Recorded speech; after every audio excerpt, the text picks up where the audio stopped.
നമ്മുടെ മഴസേട്ടൻ എങ്ങോട്ട് പോയെന്നറിയില്ല. കാലയിൽ കുറച്ച് വെയിലൊക്കെ നമുക്ക് കിട്ടിയിട്ടുണ്ട് കേട്ടോ.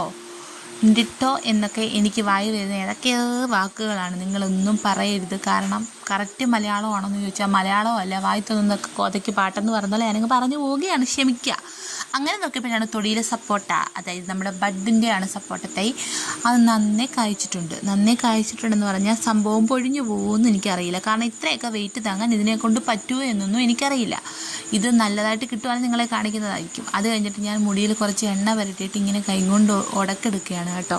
എനിക്ക് ഈ മുറ്റം ചുറ്റൽ സവാരി മിസ് ചെയ്യാനേ പറ്റത്തില്ല. എത്ര സമയമെങ്കിലും ഇല്ലെങ്കിലും ഞാൻ ഈ വട്ടം കറങ്ങി എന്തൊക്കെ മാറ്റങ്ങൾ ഒരു ദിവസം സംഭവിച്ചിട്ടുണ്ടെന്ന് നോക്കിയില്ലേ എൻ്റെ മനസ്സിനൊരു തൃപ്തി ഉണ്ടാകത്തില്ലെന്നേ. അതങ്ങനെ ആയിപ്പോയി. കുഞ്ഞുനാളിലെ തൊട്ടേ ഉള്ളൊരു ശീലമാണ്. അത് കഴിഞ്ഞ് വന്ന സമയത്താണ് വരിക്കച്ചക്ക, നല്ല ഒന്നാം തരം തേൻ വരിക്കയാണ് കേട്ടോ. നബാര ടേസ്റ്റാണ്. ഇനി ചക്കയപ്പം ഉണ്ടാക്കാനുള്ള സംഭവം സെറ്റാക്കി വെക്കുകയാണ്.